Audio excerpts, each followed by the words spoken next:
I'm Chinggay Labrador. I'm a freelance writer and I'm the person behind Practical Magic, where I create tarot and oracle decks and do tarot readings, sell paper goods that have to do with tarot and astrology, and write books as well.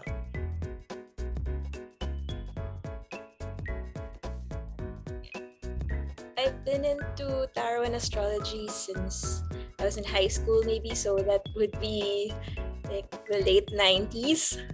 It's always been a fascination for me. Like with magazines, I would always flip to the last part of the magazine because that's where all the horoscopes were. And I had this big book of birthdays where you could read up on your astrological profile. And with tarot, I got my first deck when I was starting college, and I didn't really understand how it worked, but my friends just had fun asking questions and then looking at the guidebook, not really understanding what it said, but just having fun anyway. Then I put it aside for a while and came back to it around 2013, and I learned about tarot in the context of meditation and yoga. So I was doing yoga teacher training and I found this workshop online that merged the teachings of yoga alongside the tarot major and the major arcana. So that's when I started getting into it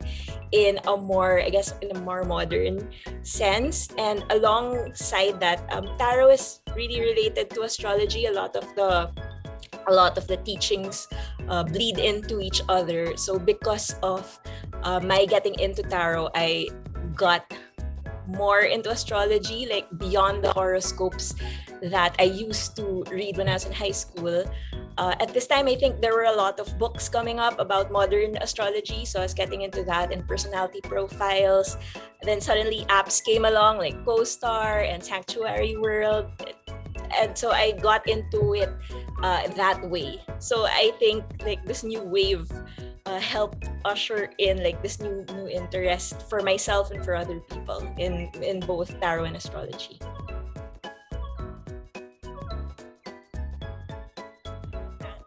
My book is Practical Magic, Your Guide to Everyday Astrology. It's a primer on birth charts and understanding your personality profile depending on the planets and their placements and the signs when you were born. I think it offers bite-sized information that people who are kind of into astrology but who don't really know a lot about it can get into it. It's one way of getting your feet wet. It has a lot of illustrations and like catchy phrases that help you get into it without overwhelming yourself or finding the study too intimidating. You can get Practical Magic through Summit Books. They have an online store on Lazada, and then you can get it also from my website at practicalmagic.co. It's available in both print and digital formats. My advice is to just keep shuffling the cards, to try to have fun with it, not take it too seriously. I think people can get a lot bogged down by the sheer volume of information that comes with learning tarot. So just try to find a deck that you can relate to, because that's the easiest way to learn, and then keep practicing. Maybe do a card a day for yourself instead of like big spreads. Just get into like bite-sized things, and I think that's one way of practicing that doesn't derail you from learning.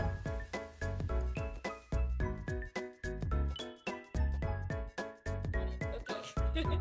You can find me online at practicalmagic.co or on Instagram at practical_magical. Over there, you'll find some mindful messages, tips for reading the tarot, tips for understanding astrology, as well as links to all the decks, books that I produce. And stay tuned for upcoming collaborations with other like-minded individuals who find practical, magical inspiration everywhere.